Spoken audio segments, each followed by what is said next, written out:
Welcome to an episode of Founder in the Chair. Today I have a lady with me who went from being a dietitian to a maths teacher to a brand photographer.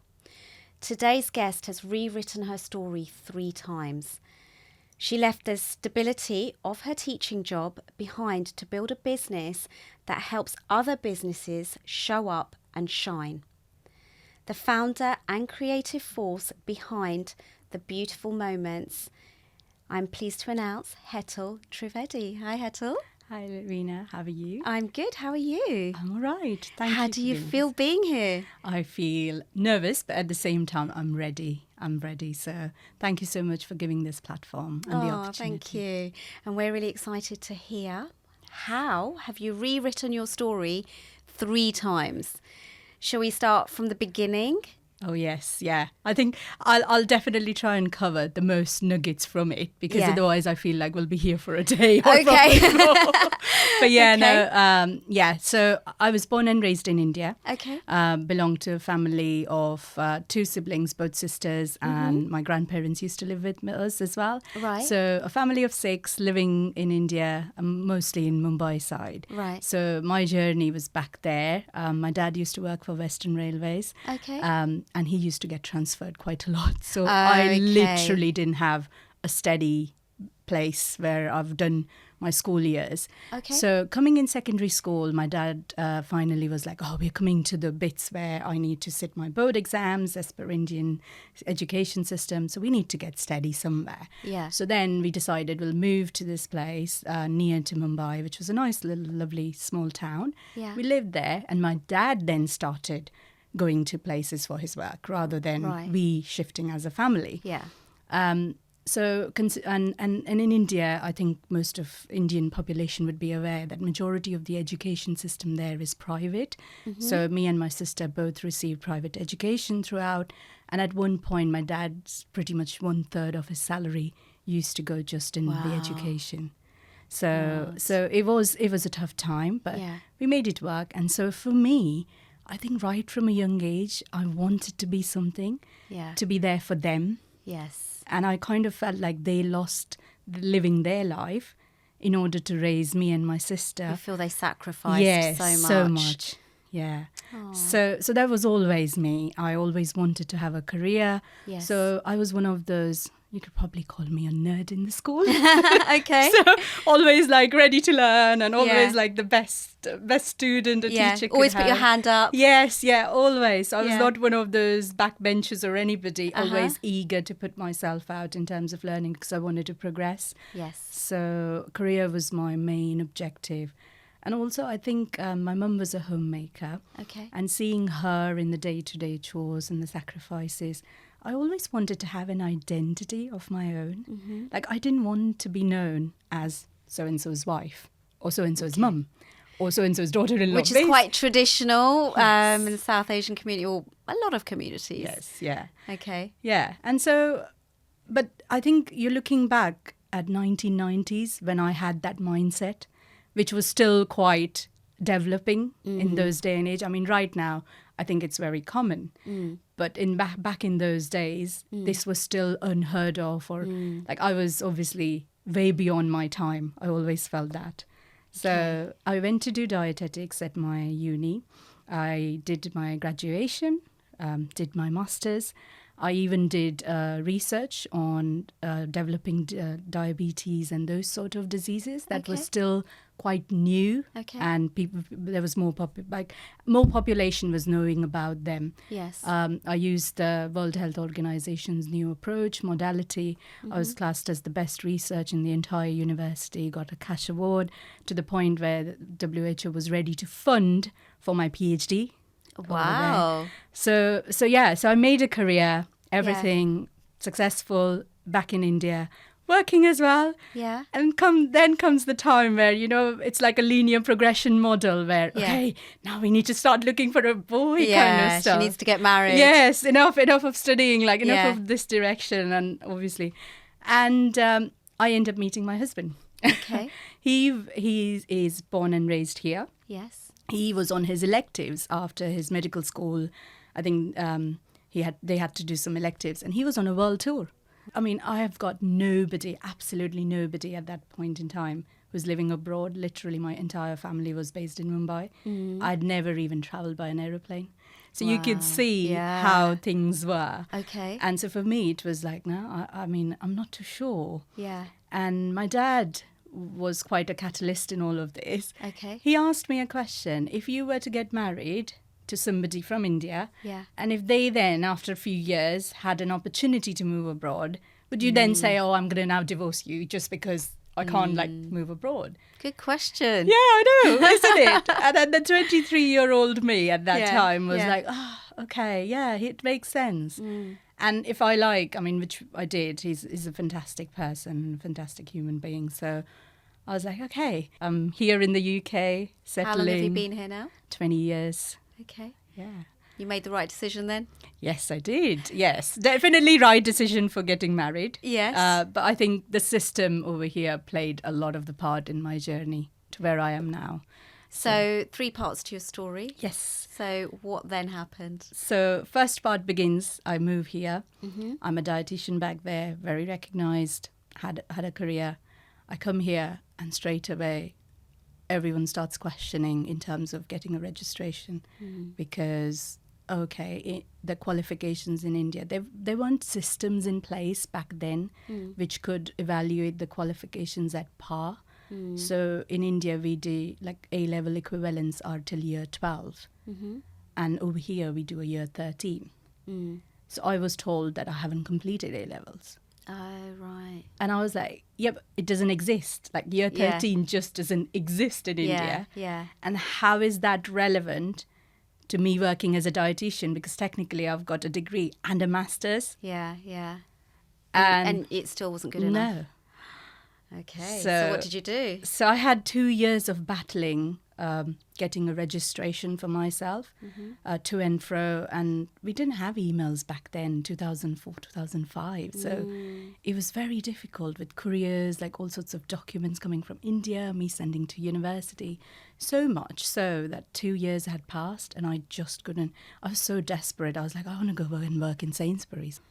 Okay. So it was quite a lonely period as well. Whilst I was happy in the married life, we were having a nice time, getting to know each other, we were travelling. Yeah. I think at a personal front, it was quite a challenging period Yeah. because I didn't know anybody here. So to make friends, all of his friends became my friends. Yes. But then everyone was working, so it became a very difficult world to live in. So you got on the plane, first time ever, Yeah. came to the UK, waited for 2 years Yeah. to try and work. Yeah. So And what then happened? So I got the registration after 2 years, but with a clause saying now you haven't practiced for 2 years, so you need to do some sort of CPD. And so they sent a program which was offered by British Dietetic Association back then in 2008. So 2007, sorry, and I applied, got through, did a year's worth of that program. And but when it came down to getting jobs, I think I was finally told by the place where I was doing my CPD training that there is a priority for European and British graduates because of the number of job opportunities that are available. So I kind of, by that time, I think it was year 3, year 4, where I hadn't worked. I was just unpaid doing all this stuff. I had kind of lost a bit of momentum because I felt like no matter what I did, I will never be at par with British graduates. And it kind of started feeling like it started hitting a lot of nerves at that time. So, yeah. And then I think when I was applying for jobs, I carried on. I found out I was pregnant with my eldest. Oh. So we had something nice to look forward to. So which was there you good. go. So yeah. I'm not working, but I'm now going to have a baby and look after baby Yes, instead. yeah. That's So it nice. was a nice transition and Yeah. I kind of had something to look forward to. I was happy Yes. finally again in a different role. Yeah. My husband's a medic and a lot of the times when I did do my CPD training and stuff, we used to go at a particular time, but there was no time for like specific time to return back. Right. And so having a baby in the midst meant that afterwards, even if I wanted to go, I thought that now I just don't think I'm ready now to go through that process again. So I decided I'm going to train here become a British graduate, so I can then build my identity again. Right.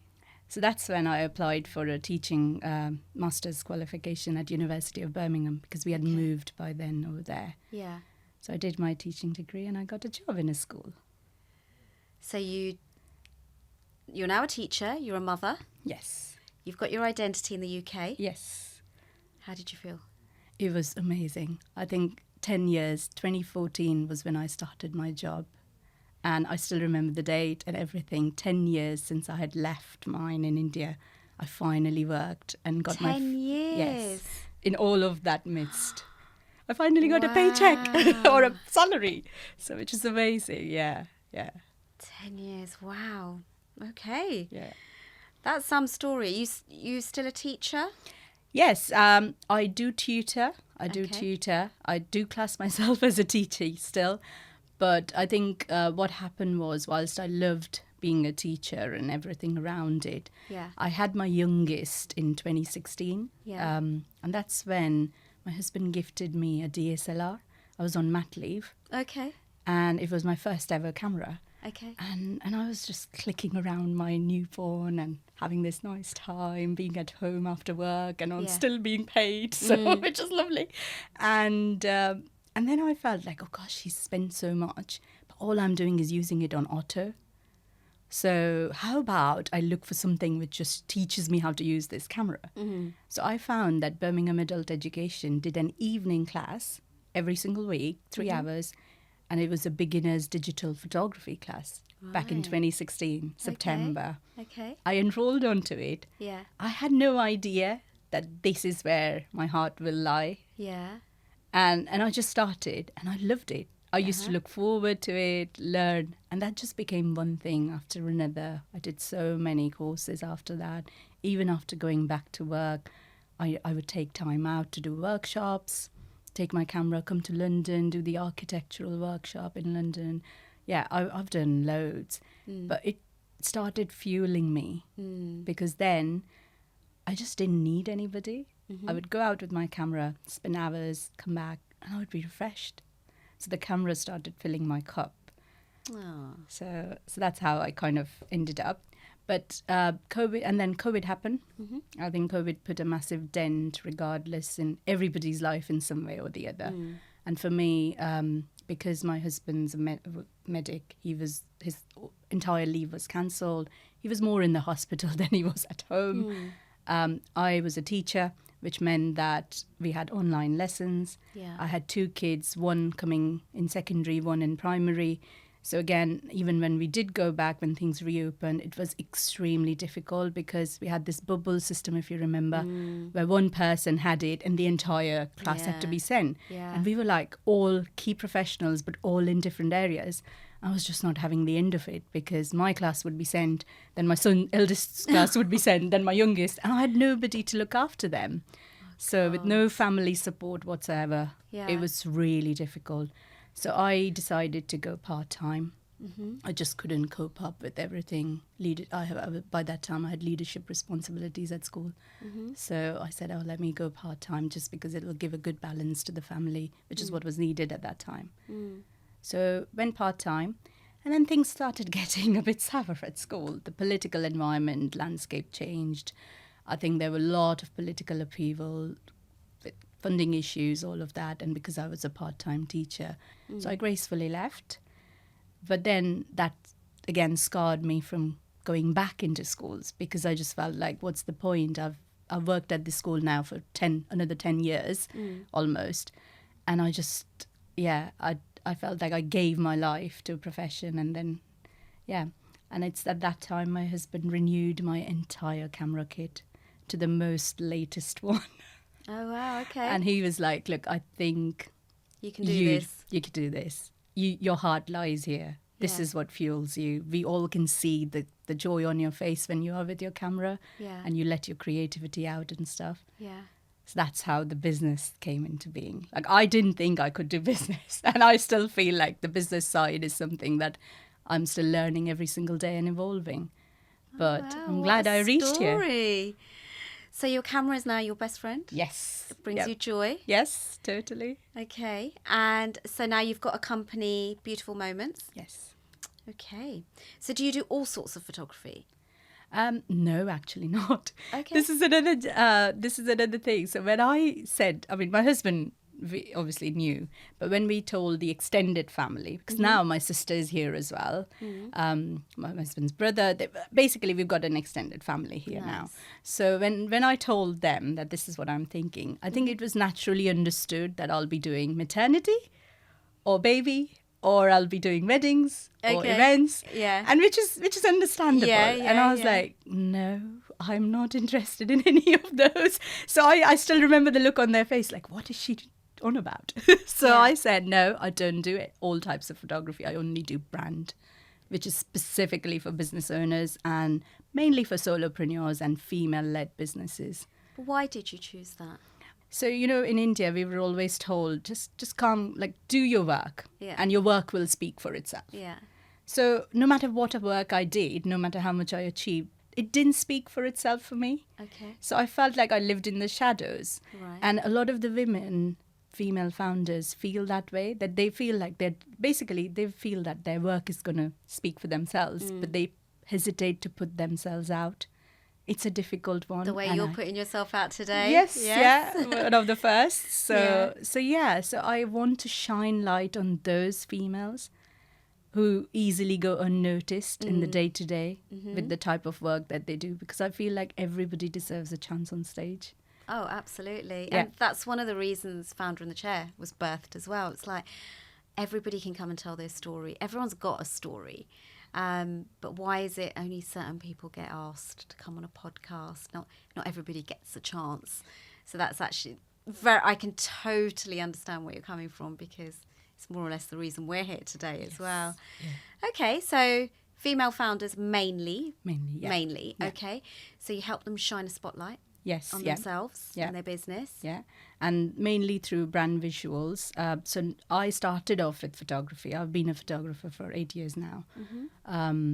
But what I realized was, when I went into brands specifically, as the market and landscape is changing, I said, I need to offer them a good visual base rather than just pictures.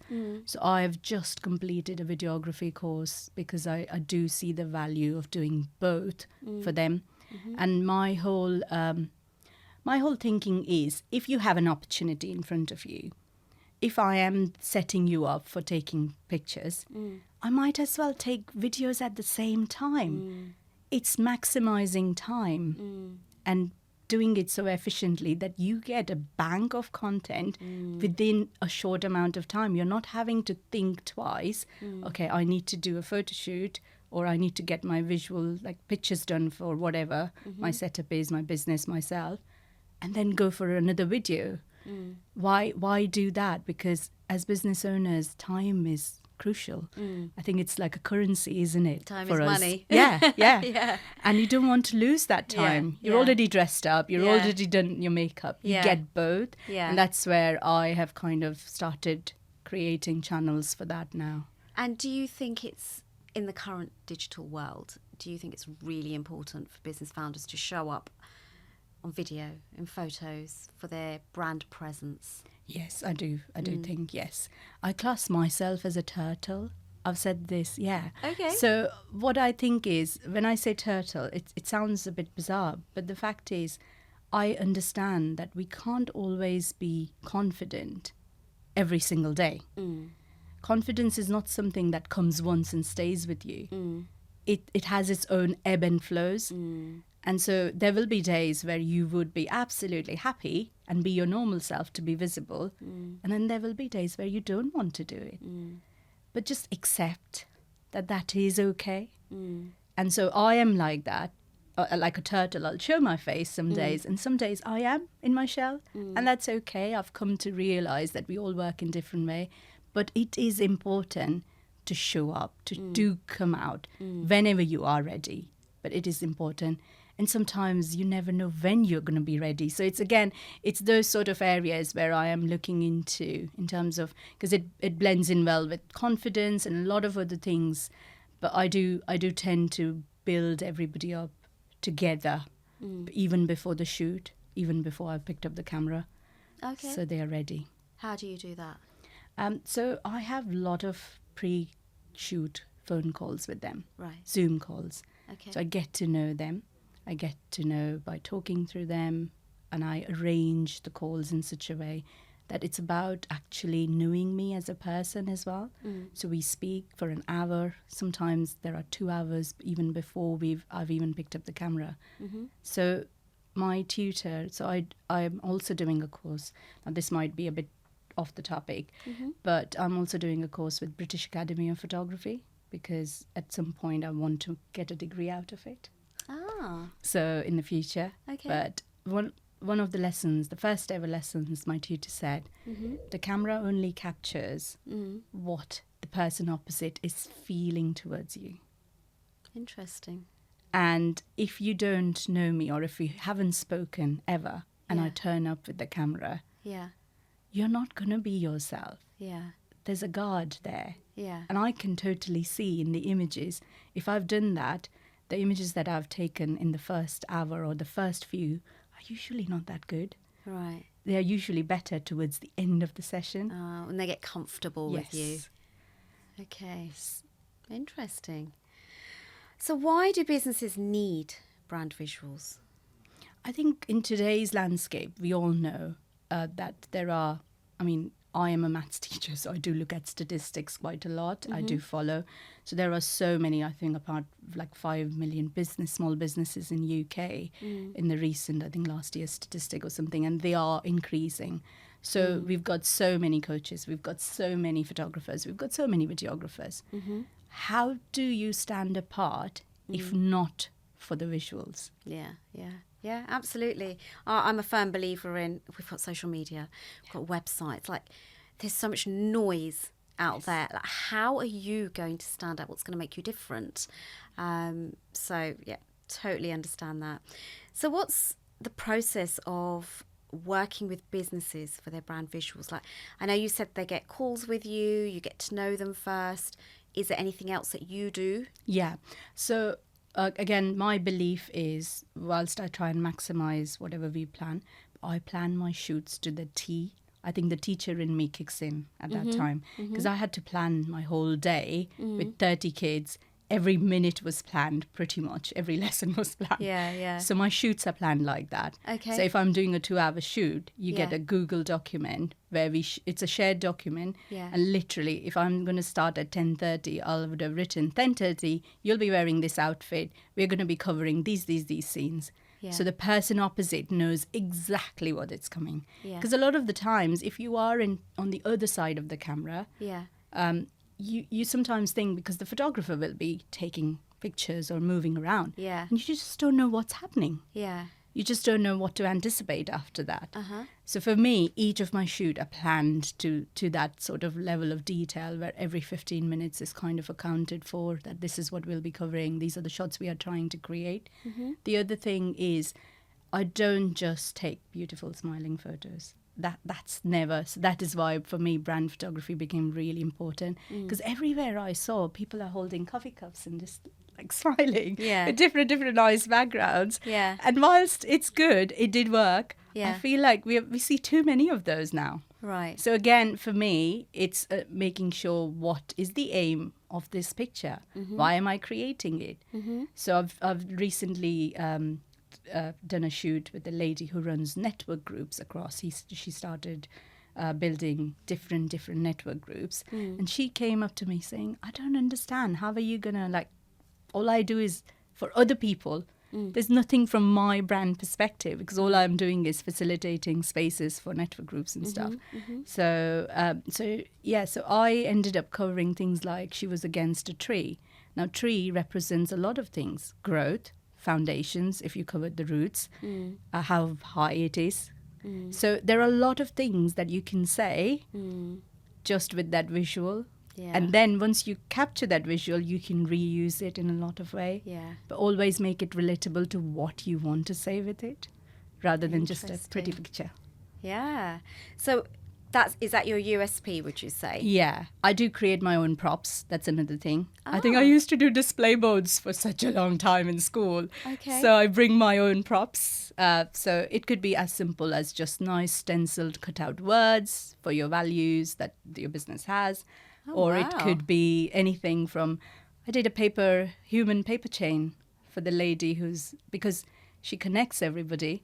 Right. So it makes sense to have a Yes. paper human chain. So all Yeah. she's doing is a nice picture. Yeah. I even got my boys involved. So they were like, Mommy, can we do different on the paper chain? Yeah. So my youngest has actually done a lot of different human beings, with one with like a shirt, one with a dress. Oh, wow. So, and they love it. They love it. So I bring a completely different perspective to brand photography because my aim is to make people stand out and shine, make them shine.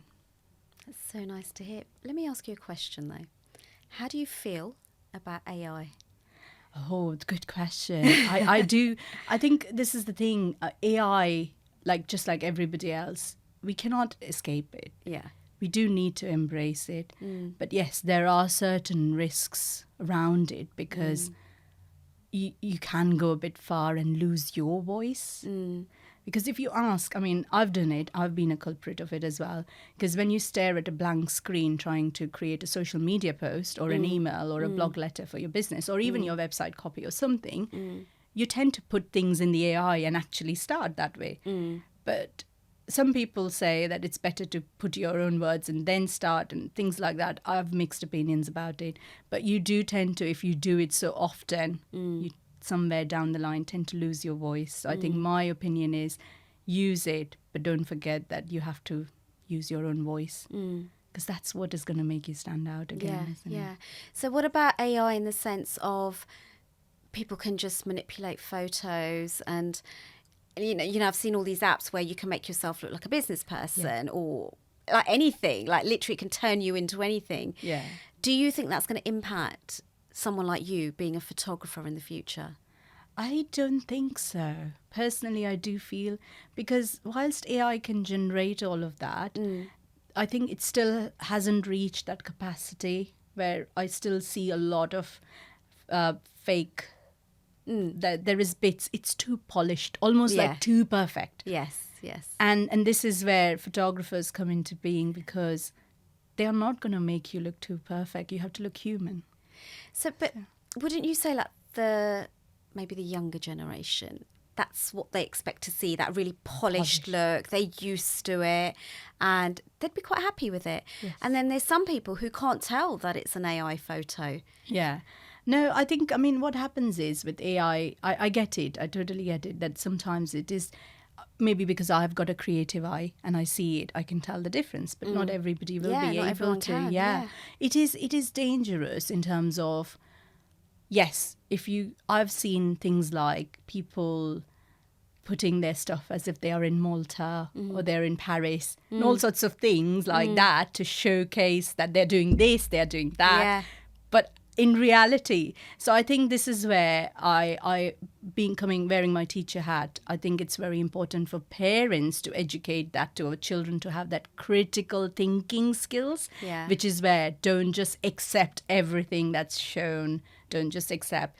But as a population, as humans, as we are evolving with this together, I think it's all of our collective responsibility to kind of educate around it. And I do speak a lot about this with my children. I do have these conversations because it is important. We've got to embrace it, but also for them not to fall for those sort of things. It's important to develop.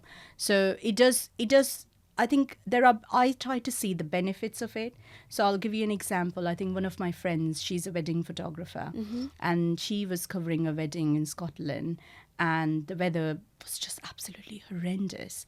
And something happened to the groom's parents and they couldn't actually be there. Mum was in the hospital. There was a lot of emotions behind it, but they couldn't postpone the wedding because it was very last minute. So they were able to AI generate the parents in the wedding picture, which is obviously now going to be the memory for them. So they've still got something to look back. I actually saw something online the other day where someone who's passed away, they can make them look like they're there. I was like, wow. Yeah. I think it has its benefits, definitely. Yeah. But again, it's I always think that for everything there's always going to be two sides of the same coin, regardless of any situation. And it's just wise to look at the other side regardless. So as a teacher, going back to AI and, children don't know the difference. Yeah. Like they might think, oh, their friend went to Paris and then their friend went to, like you said, Malta earlier. And, they're sucked into all of that and you just don't know what's real anymore. I know we're going off topic and we're not talking about photography, but as you're a teacher, Yes. What has been your experience seeing these children at school and how does that affect them? Because kids, there's a lot of comparison and Yes, yeah. and then there's lots that comes out of that for a child these days. It's quite hard. Yeah, definitely. I think this is where I genuinely think the business has given me the scope and the ability to be around them more, because it's those conversations. Like I know, because a lot of us, we have to work for longer hours, we have to make ends meet, we have to make sure we provide for the kids. And I think as a population we're all in the same boat, isn't it, that way? So it's taking that time. I feel like it is important to have those conversations. I think schools are, from what I know from my other colleagues who have still in the education system, have started also talking about this a bit more. There are more like softwares coming through in terms of plagiarism and all sorts of things. So there are things that are going in the back burner, but obviously it is of paramount importance to constantly educate them to not just take on board and do that comparison straight away, just to talk things out. Because like my son will tell me, oh, so and so posted this picture on the WhatsApp group, and I'll be like, okay, do you think? And he's like, yeah, I think. And that's where you ask those questions to them. Does it make sense? Think, Yeah. So just basically make them think a bit harder. I think that is where it comes, that you can't just accept everything for face value is what I mean to say by that. I think that's something that we need to hammer down in the younger generation. Thank you. So Hetal, if somebody wants to work with you, how do they get hold of you? I've got a website, but I predominantly live on Instagram. Okay. Pretty much. What's your page called? It's called The Beautiful Moments UK. Okay. And yeah, so most of the times people do end up messaging me, and sometimes I do get contacts over through the website, and I've got my phone number on the Google business map as well. So most of the times, I mean, photography is something where I have predominantly got clients where people have known me, referred me, and recommended me. Majority of my clients come through that. So I think I do leave my phone number is over there, so people could just message me and we start the ball rolling. I think I do offer a free, non-obligatory chat where we just go through what are you trying to achieve. Because that's my aim. Every picture has to have a meaning and a purpose. Otherwise, there's no point creating it, because you've got like phones and everything that can do those beautiful images for you. Love that. Thank you. So we'll put all your details on the description below, so if someone wants to get hold of you. But yeah, thank you for sharing your journey from India to here to being a brand photographer. Thank you so much. Thank you so much, Veena, for having me, and thank you for this chat. Giving me the platform to be able to share. It's the first place I've actually shared my journey, so thank you. So I'm sure we're going to keep seeing you online though. You showing up and shining now. Yes, thank you. Thank you.